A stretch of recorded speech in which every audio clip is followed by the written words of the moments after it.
నమస్తే.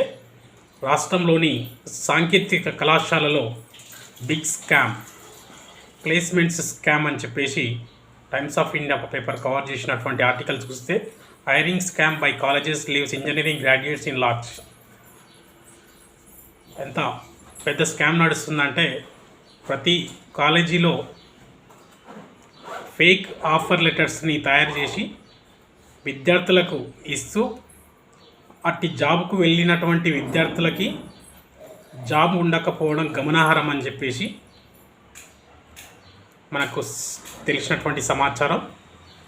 ప్రత్యేకంగా ఈ ఫేక్ ప్లేస్మెంట్స్ విషయంలో మనం ఆర్టీఐ ద్వారా తీసుకున్నప్పుడు, వివిధ సోర్స్ల ద్వారా తీసుకున్నప్పుడు ఫేక్ ప్లేస్మెంట్స్ని వెరిఫై చేస్తే చాలా భాగోతాలు బయటపడినటువంటి పరిస్థితి.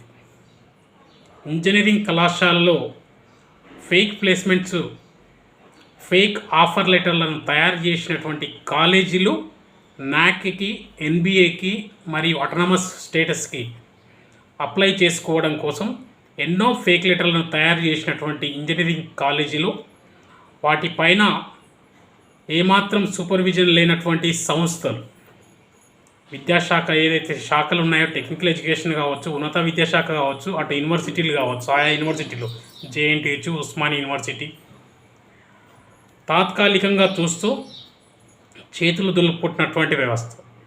మా కాలేజీలో 100% ప్లేస్మెంట్ జరిగింది అని చెప్తున్నారు.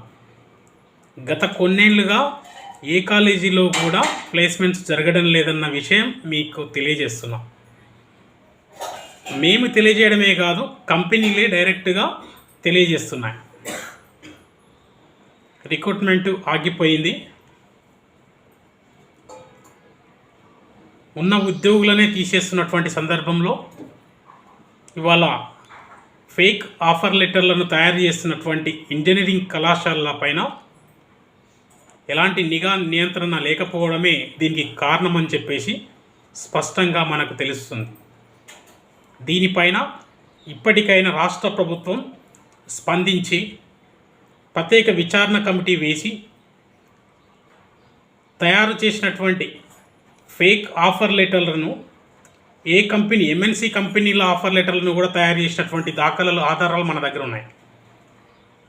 అట్లాంటి కంపెనీల యొక్క లెటర్లను తయారు చేసినటువంటి సంస్థలు మరి ఆ ఆఫర్ లెటర్లను విద్యార్థులకు ఎరచూపుతూ అడ్మిషన్లను లబ్ధి చేకూర్చుతున్నటువంటి సంస్థలకు నష్టపోతున్నది చివరకు విద్యార్థులే. చివరి సంవత్సరం వచ్చేసరికి వారికి ప్లేస్మెంట్స్ లేకపోవడం వారికి స్పష్టంగా అర్థమవుతుంది అప్పుడు వీళ్ళు చేస్తున్న తతంగం అంటే ఏంటి అనేది. కాబట్టి రాష్ట్ర ప్రభుత్వం విద్యార్థులు నష్టపోకుండా ప్రత్యేకమైనటువంటి కమిటీని వేసి విచారణ జరిపి తగిన చర్యలు తీసుకోవాలని తెలియజేస్తున్నాం.